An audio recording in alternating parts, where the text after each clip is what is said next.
Muito boa noite, companheiros e amigos da nossa querida doutrina espírita.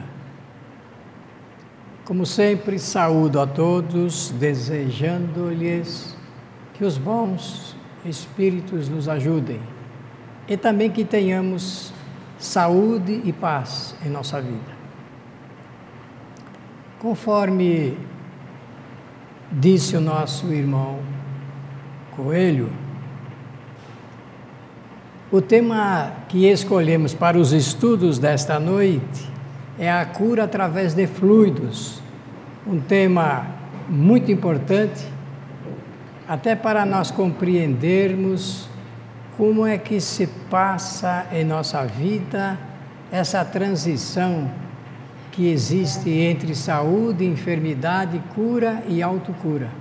Se nós entendermos como é que o Espiritismo apresenta o resultado dos estudos de Allan Kardec, ficará mais fácil nós enfrentarmos os nossos problemas ligados às nossas enfermidades.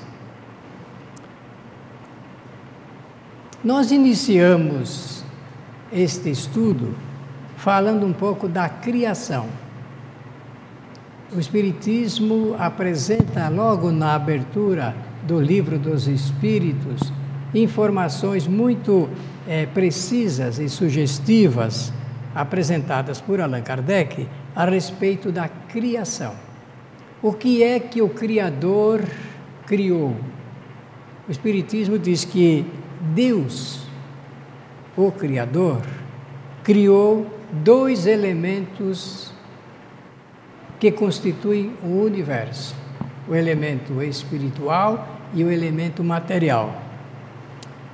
E o Espiritismo apresenta também uma informação que é uma revolução filosófica na interpretação desse assunto ligado com a criação. Diz a doutrina espírita, através dos espíritos superiores, o elemento espiritual, que é um dos dois elementos constitutivos do universo, individualiza-se, dando origem a todos os espíritos que compõem o universo. E os espíritos são dotados de inteligência, são dotados de vontade e são dotados de pensamento, que são os três atributos essenciais para a sua evolução. Assinala ainda a doutrina espírita, dentro desse conceito revolucionário, do ponto de vista da filosofia, que os espíritos são imortais, isto é, eles não desaparecem, não morrem, não fenecem, que o corpo físico morre e o espírito continua incólume em sua jornada de evolução. E que os espíritos somente podem evoluir porque realizam experiências em contato com a matéria. Então, a conclusão é esta: Deus criou o espírito e a matéria, para que o espírito haja sobre a matéria, faça experiências múltiplas, milhares, com a matéria e extrai dessas experiências conhecimentos, cada vez mais. E é tão importante isso, porque para a doutrina espírita, qualquer experiência que o espírito realiza com a matéria,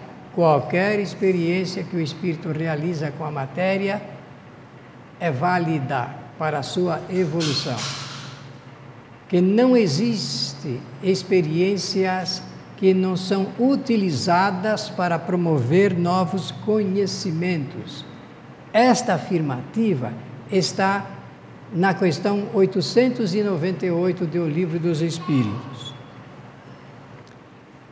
Das experiências que realizam, os espíritos extraem sempre novos conhecimentos.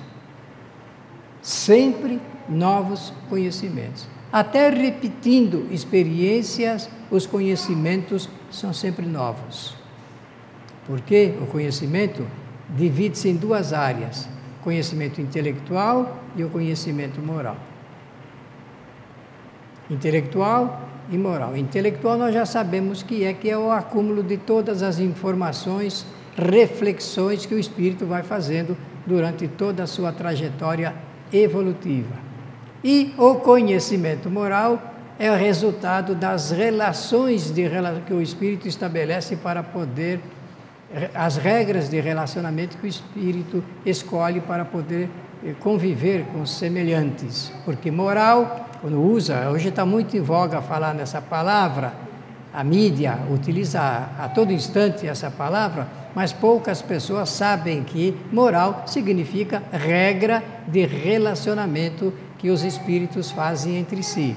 Uma família tem as suas regras morais, um determinado grupo em um determinado bairro, cidade, estado, país tem as suas regras morais. O que é regra moral nesse país poderá não ser no outro, e assim por diante. O fato é que o espírito vai fazendo experiências e extraindo conhecimentos intelectuais e conhecimentos morais. Também diz a doutrina espírita, e isso é muito importante para nós entendermos, que a matéria não evolui. Quem evolui é o espírito. E ele evolui porque ele possui os atributos essenciais para a evolução: a inteligência, a vontade e o pensamento. Inteligência, a faculdade para aprender, vontade para determinar as suas ações e o pensamento para encaminhar aquilo que a vontade determinou.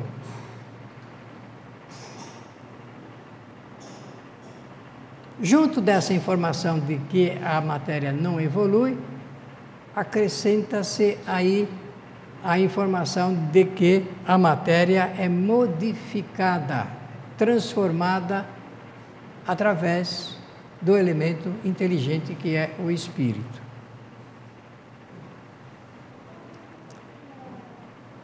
Também diz a doutrina espírita que o espírito inicia a sua evolução. Vou repetir. O espírito inicia a sua caminhada evolutiva unindo-se à menor partícula da matéria existente. Essa informação, ela é muito importante, porque o que nós mais queremos saber é disso. Quando é que eu comecei a minha caminhada de evolução? Certamente não foi nesta encarnação. O Espiritismo, então, assinala, oferece uma contribuição muito importante, dizendo que o espírito, para evoluir, começa a sua caminhada unindo-se à menor parte da matéria que existe. A nossa ciência, a ciência do mundo material, ela anuncia a existência de 4 estados da matéria que todos conhecem. Isso não é novidade. O estado sólido, o estado líquido, o estado gasoso e o estado radiante. Sobre esses estados, a ciência tem todas as informações e experiências concretas realizadas de modificação desses estados. O que a ciência ainda não conhece são outros estados. Ela está fazendo as suas experiências, está avançando nas suas teorias, os cientistas estão apresentando sempre, cada vez mais, um volume considerável de informações a respeito do que eles conseguem compreender a respeito das transformações da matéria. A ciência, os cientistas sabem que existem outros estados, mas por ora apresentam sempre o resultado da existência de 4 elementos, 4 estados. Porém, a doutrina espírita com o lançamento do Livro dos Espíritos em 1857, já faz um anúncio lá na obra, no livro, pergunta feita por Allan Kardec, resposta dos Espíritos, dizendo que existem outros estados da matéria que a ciência não conhece.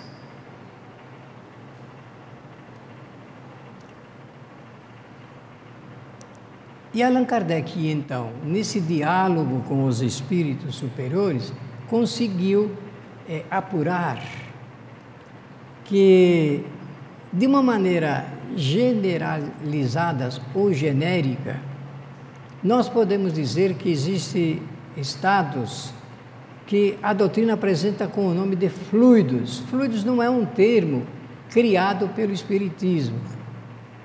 Hoje, Allan Kardec pediu emprestado da ciência esse termo para fazer uma indicação genérica de todos os demais estados que existem da matéria. Eu peço que prestem atenção nesta informação, porque ela é muito importante para o que nós vivemos, para a nossa vida aqui na Terra. Eu disse que a ciência conhece 4 estados, sólido, líquido, gasoso, e depois não tem informações precisas a respeito de outros estados. Mas a doutrina espírita faz a apresentação, faz o seu enunciado a respeito de outros estados da matéria. Por quê? Porque a partir dessa informação, sólido, líquido, gasoso, radiante, os demais estados desconhecidos pela ciência, a doutrina apresenta desde o outro extremo, do outro ponto. Por quê? Porque conforme nós vamos ler e entender desse capítulo anunciado aqui pelo nosso companheiro Antônio Coelho Filho, capítulo 14 do livro A Gênese, Allan Kardec então vai discorrer o seguinte: a partir do grau de pureza absoluta, que é o ponto extremo da criação, que o Espiritismo chama de fluido, e para confirmar ainda mais diz que é fluido cósmico, e para reforçar ainda mais os Espíritos chamaram de fluido cósmico universal, para não deixar nenhuma dúvida de que cobre o universo todo. A partir então dessa primeira transformação, a matéria, sob a regência do Espírito, vai chegar nesse estado que nós conhecemos. Eu falei 2 vezes que o Espiritismo diz que o Espírito começa a sua evolução unindo-se, agregando-se à menor parte da matéria existente. Partículas, hoje se entende as partículas subatômicas. Quando Demócrito fez a apresentação da sua grande descoberta teórica, que é a existência do átomo, com certeza ele sabia que poderia existir outras partículas, mas o alcance intelectual desse grande filósofo cientista foi concluir que existe uma matéria tão pequena que não se pode mais dividir, porque ele foi repartindo até onde o seu pensamento pôde alcançar, sem a utilização de nenhum instrumento de precisão óptica, nenhum outro recurso. Allan Kardec vai demonstrar nesse capítulo que a matéria é transformada, modificada, e a ciência prova isso quando faz modificações, transformações e experiências com a matéria como ela, ciência, conhece, de toda forma. E é fantástico isso para nós chegarmos a algumas conclusões antecipadas, porque muito antes da ciência, a doutrina espírita apresenta essa teoria da modificação da matéria em outros estados. Aqui nós conhecemos, pelo cientista William Crookes, vai de 1878. Agora, a doutrina de 1857. Em 1890, a ciência já aposenta o átomo com a menor parte da matéria e já apresenta, então, as grandes descobertas das partículas subatômicas. Então, quando nós, meus amigos, irmãos queridos, ouvimos falar dessa palavra, fluidos, dentro da concepção espírita, é uma maneira geral de nós falarmos que existem outros estados da matéria que nós não conhecemos. Não se pode pegar, não se pode medir. Por ora, o homem só tem esse conhecimento que os espíritos trouxeram, antecipando.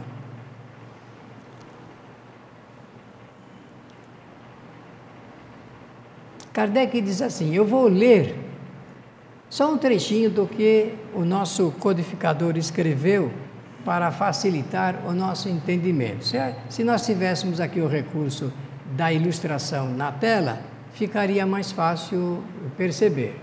Mas com um pouquinho de esforço, eu creio que nós vamos concluir bem essa parte do nosso estudo. Diz Allan Kardec assim, o ponto de partida do fluido universal é o grau de pureza absoluta. Ele quer dizer com isso que a matéria ainda não sofreu nenhuma modificação. É isso que ele quer dizer. Do qual nada pode dar uma ideia. O ponto oposto é a sua transformação em matéria tangível, sólido, líquido, gasoso e radiante. Só que radiante vem depois, porque Allan Kardec só conheceu o sólido, o líquido e o gasoso. É a sua transformação em matéria tangível. Entre os dois extremos, lá na ponta, o grau de pureza absoluta. E este aqui, existem inúmeras modificações. Tudo isso a gente precisa perguntar na vida prática, para que serve isso? Que utilidade terá isto? Esse é o ponto essencial do estudo.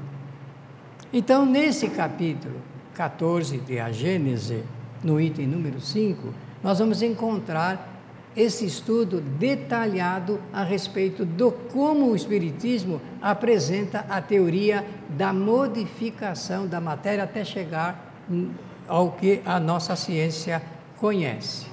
Agora, um detalhe que ele é muito significativo, porque, como nós falamos de início, Deus criou dois elementos constitutivos do universo, o elemento espiritual e o elemento material, espírito e matéria. E anuncia a doutrina espírita que a matéria, nesses estados que eu mencionei, múltiplos estados, fluidos, inunda o universo todo. Nenhum espaço é vazio. Isso contraria a teoria religiosa de que existia vácuos no universo. Com esta informação, muito antes do que a ciência anunciou, o Espiritismo já diz, não existe o vazio, tudo está cheio, tudo está impregnado do que nós chamamos fluidos. A física chama de energia, e chama de energia cósmica, mas o Espiritismo chama de fluidos. Para nós, o termo certo, adequado, ajustado a esse discurso teórico é fluidos. Fluidos. Todo o espaço está preenchido. Se vocês pudessem ver esta foto que está aqui na tela do computador, que não posso, por necessidade, projetar hoje, porque está faltando, a lâmpada fez a gentileza de queimar, não é isso? Nós veríamos aqui uma coisa interessante, é uma foto tirada pelo Hubble, que é esse telescópio espião do espaço, fantástico, demonstrando a grandiosidade de todo o universo. Tudo está preenchido de fluidos. Eu vou repetir, porque eu agora vou chegar num detalhe muito interessante nesta palestra, que tenho certeza vai motivar os companheiros. Se nada está vazio, tudo que nós vemos que parece vazio está inteiramente preenchido de fluidos. Tudo, absolutamente tudo. Eu diria até, se eu visse aqui, não tem, mas um buraquinho ali naquela parede, eu tenho que entender que naquele buraquinho, ele parece vazio, mas ele está repleto de fluidos. Fluidos. Fluidos é o que anima a nossa vida. Até porque a ciência sabe que se nós vivemos, existimos em um determinado corpo, ele tem fluido vital. É um tipo de fluido que dá vitalidade. Se fosse possível retirar os fluidos vitais de uma pessoa, se fosse possível retirar, só que eu não quero falar como se faz isso. Se fosse possível retirar, a pessoa morreria. E é por isso que uma pessoa morre, o corpo falece, porque é retirado por um meio ou outro, por uma perfuração, toda a sua vitalidade. Fluido. A dona de casa vai preparar um arroz. Ela não sabe disso, mas ela vai preparar o arroz, adicionando naturalmente, espontaneamente, esses elementos que nós estamos mencionando aqui. Vai dar uma qualidade fluídica a esse trabalho. Um trabalho de uma senhora que faz bordados. Ela adiciona esse elemento para sua confecção. Nós usamos fluidos o tempo todo.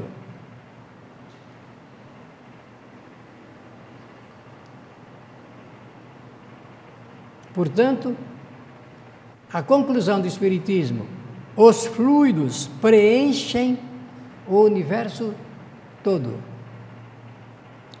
Quais são as propriedades dos fluidos? É um tipo de matéria, tem propriedades. Quando nós conseguimos tirar a válvula de um botijão de gás, esse gás, se nós fecharmos todas as portas e janelas, ele vai expandindo e ele vai tomando conta do ambiente. Que o gás tem uma cadeia molecular. Essa cadeia molecular do gás vai invadindo todo o ambiente. Não pode passar do ambiente porque ele tem a propriedade de expansão, de retração, de maleabilidade, conformidade com o ambiente, mas não possui a propriedade de penetrabilidade. Ele não pode ultrapassar o elemento sólido, a parede, por exemplo.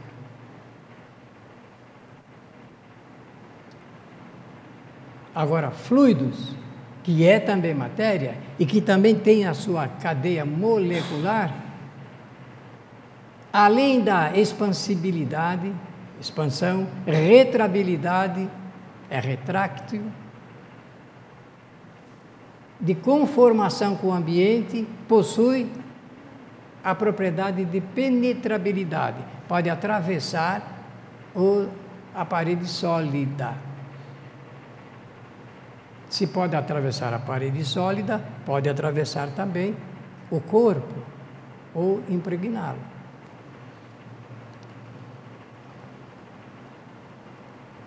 Expansibilidade, retrabilidade, maleabilidade e penetrabilidade são as propriedades dos fluidos. Isso é importante porque daqui a pouco nós vamos entrar numa sala e vamos receber a terapia através da transferência de fluidos.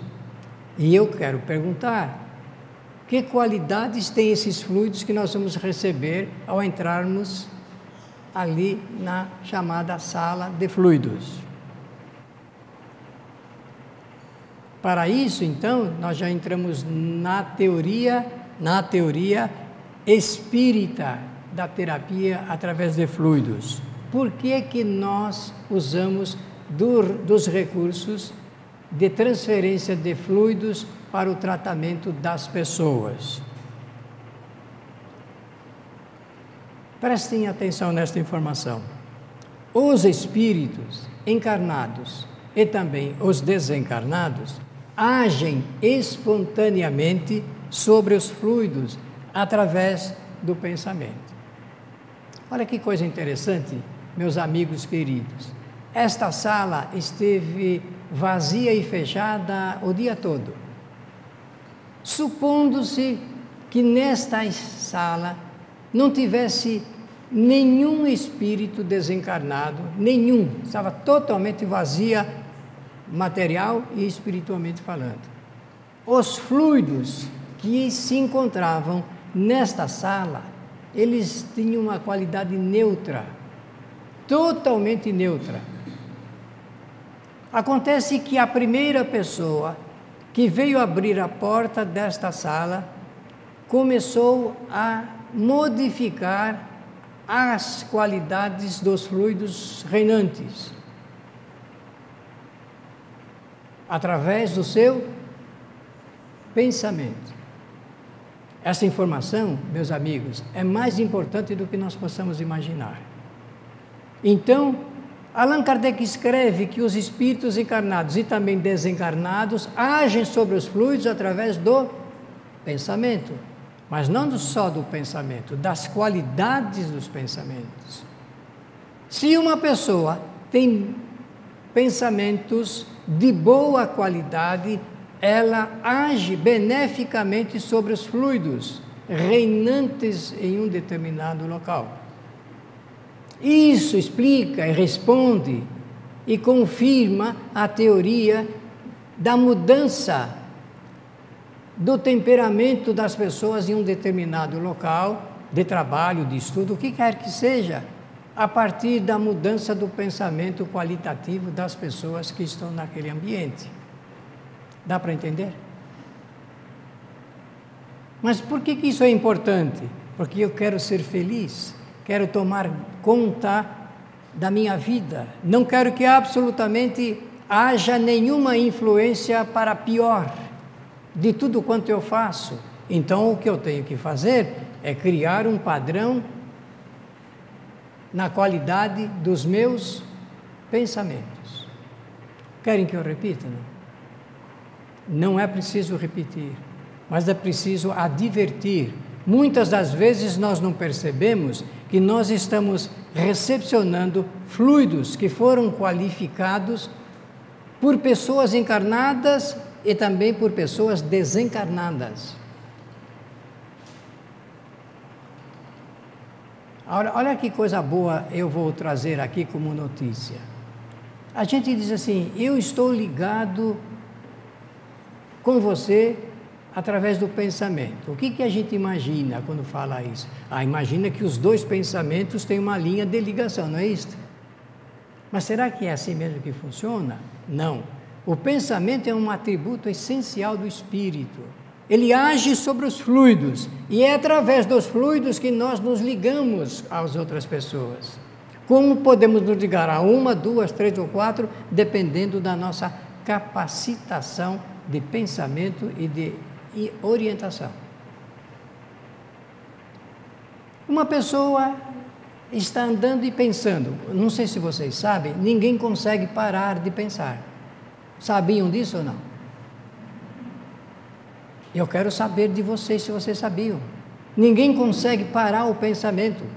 E por que não consegue parar de pensar? Porque o pensamento é um atributo, uma ferramenta de trabalho do espírito, é essencial à sua evolução. Uma pessoa está parada ou andando e está pensando. Como ela está agindo sobre os fluidos, a cada pensamento ela cria, fluidicamente falando, o motivo artesanal do seu pensamento. Uma casa, uma página de livro, isto, aquilo, até quando você está desejando matar alguém, você já está criando a cena da morte que você pretende concretizar. A mesma coisa para salvar alguém. Quando a gente ama alguém, a gente pensa e age sobre os fluidos, dá boa qualidade a esses fluidos e isso faz a direção para a pessoa amada ou para a pessoa odiada. Quando nós pensamos em uma determinada pessoa, fluidicamente nós atraímos essa pessoa para o nosso lado, para o nosso convívio fluídico. Se é uma pessoa que nós queremos bem, então só nos faz bem. Mas se nós pensarmos mal, nós desejarmos o mal, nós criamos essa cena do mal.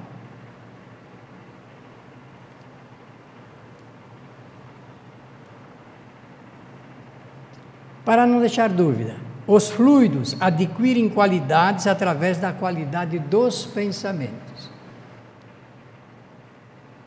Poder de atração. As pessoas quase sempre me perguntam, dá para o senhor saber lá no seu centro quais são os espíritos que frequentam a minha casa? Eu respondo assim, não preciso ir ao centro para responder. Ah, não preciso. A senhora me diga, ou o senhor me diga, como é que o senhor está pensando? O que o senhor pensa sempre, eu já direi quais são os espíritos que estão frequentando a sua casa. Dá para entender ou não? Bom, então eu só quero na minha casa espíritos bons, de boa qualidade, que possam trazer paz, segurança, conforto, bem-estar. Então, pensemos isto. Esse pensamento é a fonte de atração espiritual. Como é que a gente atrai pessoas? Através do pensamento, mas agindo sobre os fluidos. Antigamente, os centros espíritas, na década de 40, início de 50, nos centros espíritas, quando se doutrinava espíritos, como essa gente não conhecia a doutrina espírita, eles amarravam os espíritos com os fluidos, usando o pensamento. E não é difícil fazer isso, não. Ah, não, a gente pode até fechar a boca de uma pessoa, usando pensamento, agindo sobre os fluidos.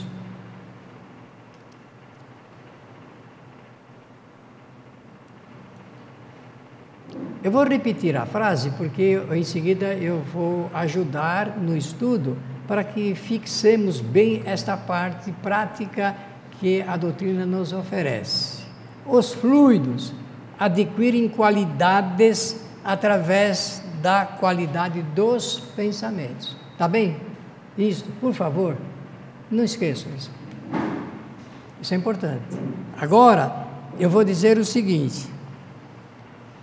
Essas qualidades podem ser boas, podem ser maléficas, retificadoras e deletérias.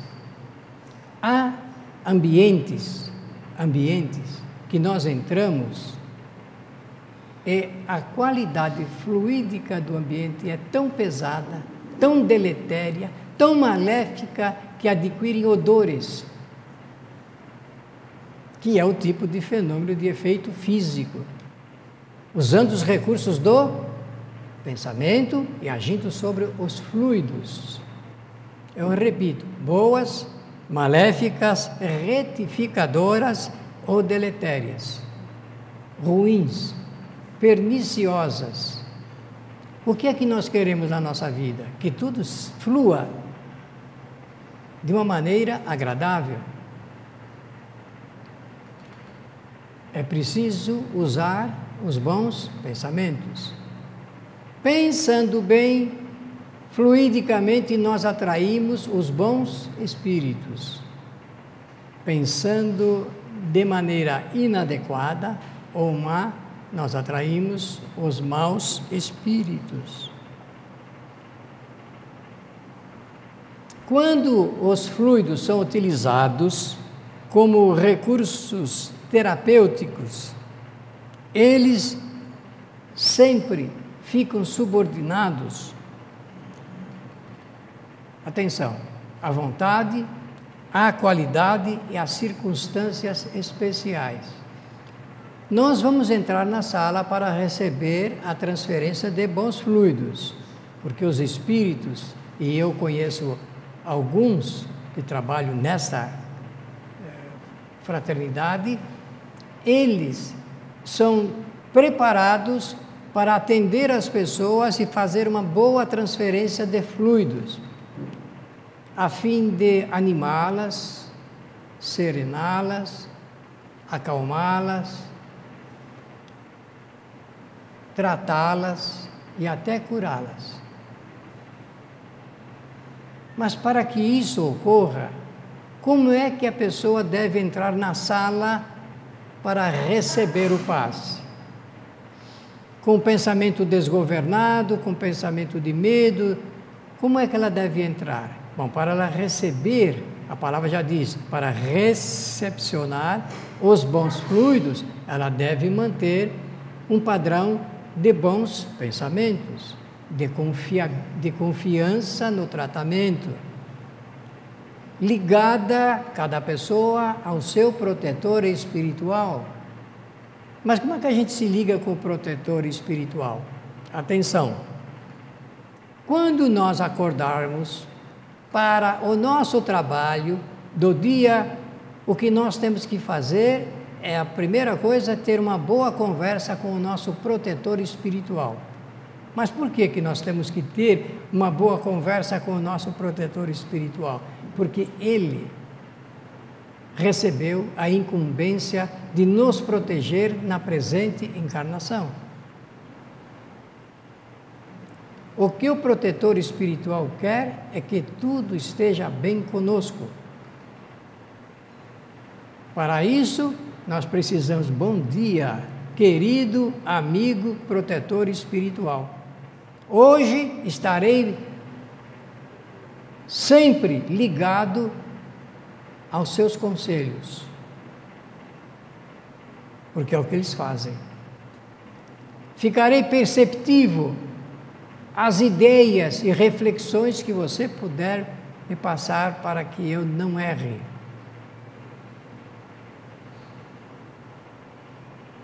E depois a gente faz a prece, a oração, como desejar, como é do costume, nas suas ligações com os outros espíritos.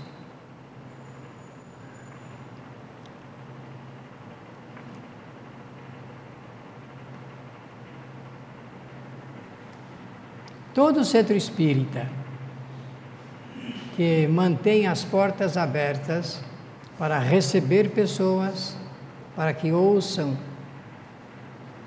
as palestras espíritas e também os benefícios decorrentes desse tratamento fluídico, todo centro espírita tem uma organização material e tem uma organização espiritual. As duas procuram se ajustar, porque o centro espírita, ele deseja oferecer o que há de melhor na assistência espiritual para as pessoas. Não pede nada, não cobra nada, faz tudo gratuitamente, movido o centro pela alegria e pelo amor de trabalhar para o bem-estar de uma coletividade. Os espíritos que fazem parte desse trabalho são espíritos conscientes desse assunto ligado com a transferência de bons fluidos. Às vezes, nós não sabemos o que a pessoa precisa realmente receber, do ponto de vista fluídico, nem do ponto de vista da qualidade e muito menos da quantidade. São os espíritos que promovem esse ajuste, porque eu estou falando aqui, eles já estão se ligando a cada pessoa para ver quais são as suas reais necessidades. É assim que funciona esta mecânica espírita, ajustada às orientações da doutrina e ajustadas a todo o trabalho feito pelo grande Mestre Jesus. Eu havia separado aqui uma chamada, caso vocês se interessem, eu e este querido irmão, Antônio Coelho Filho, já realizamos cerca de 170 programas que estão na internet, esclarecimentos oportunos. Mas o de número 55 é o que fala da cura através de fluidos. Se vocês puderem digitar kardec.tv e depois buscar o programa número 55, vocês vão ver o nosso diálogo, os nossos comentários, a nossa análise muito bem ajustada às orientações da doutrina, que facilita um pouco nós entendermos desse assunto fluido, porque, meus amigos, não existe nenhuma casa que não tenha esse recurso promovido pelos espíritos que compõem a nossa família espiritual. Quando nós olhamos os nossos familiares encarnados, nós não vemos os espíritos desencarnados. Mas eu posso garantir, em nome da doutrina espírita, que uma casa é sempre lotada de espíritos desencarnados, que agem sobre os fluidos através da qualidade dos seus pensamentos também. Quando existe uma pessoa doente em casa, é preciso que a gente saiba como modificar o panorama fluídico a fim de, inclusive, trazer serenidade e saúde para as pessoas que compõem a nossa família. Existe uma relação muito grande. Hoje, com esse recurso da informática, nós podemos buscar milhares de depoimentos, de orientações, de livros, filmes, vídeos, recursos os mais variados que tratam do assunto saúde, enfermidade, cura e autocura. Nós precisamos aprender que isto é um fato concreto na nossa existência. Kardec.tv é o nosso recado para que vocês possam compreender um pouco mais desse assunto sem receio. Até alguns anos atrás,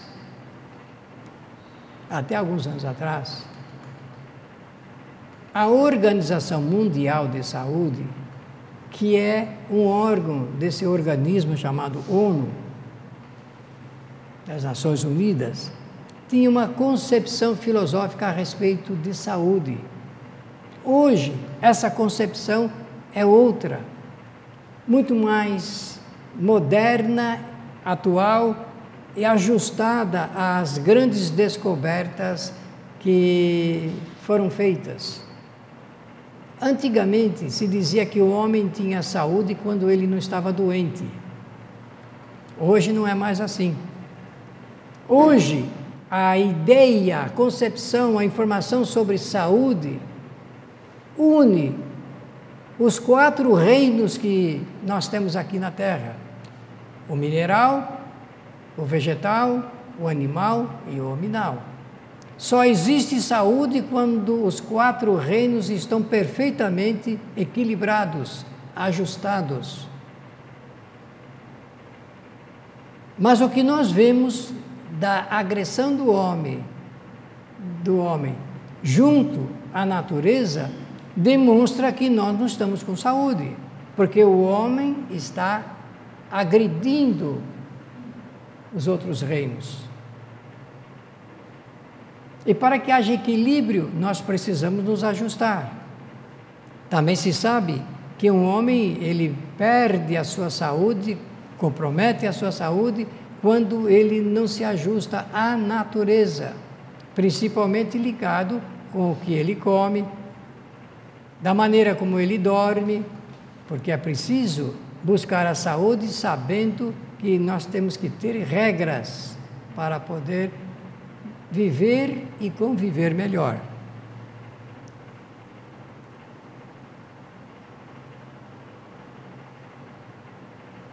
Completando então o estudo da noite,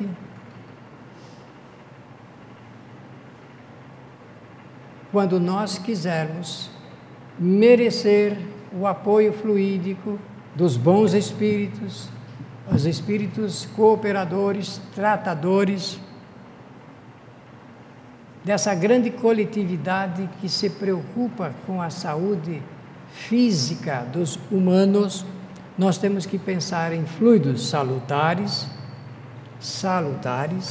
reconfortadores, sustentadores, apoiadores, fluidos de tratamento e fluidos curadores.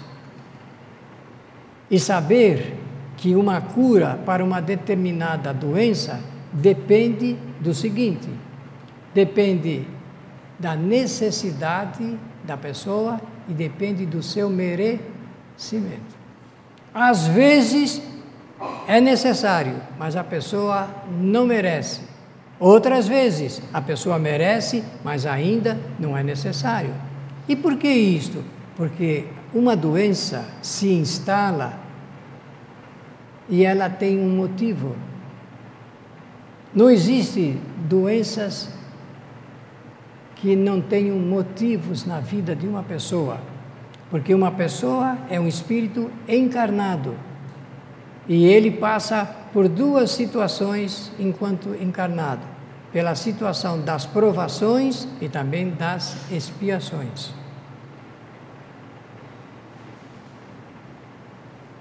Para saber disto, eu tenho que me dispor a estudar com um pouco mais de responsabilidade a doutrina espírita, que é uma vacina espiritual para que o espírito ele possa se haver de maneira bem consigo e com o próximo. Se fosse possível projetar, eu mostraria para vocês as fotos que eu retirei da internet, pedi licença para quem as ilustrou, a fim de mostrar, para encerrar a palestra, como eu vou fazer, apresentando a maneira como Jesus tratou das pessoas, a maneira como Jesus curou as pessoas através de fluidos. E quais foram as pessoas curadas por Jesus, que elas estão inscritas ali no Novo Testamento, apresentando as suas 38 curas excepcionais, e que cada uma mereceria um comentário muito especial para nós valorizarmos então esse esforço. E por último, eu lembraria o que Jesus disse aos seus discípulos em uma determinada ocasião: vão, levantai as suas mãos e curai os doentes. Levantai as mãos sobre a cabeça e curai os doentes. Levantai as suas mãos, transmiti os bons fluidos curadores e curem as pessoas que podem ser curadas, que merecem ser curadas. E é esse o nosso desejo aqui nesta noite para os nossos queridos amigos. Muito obrigado.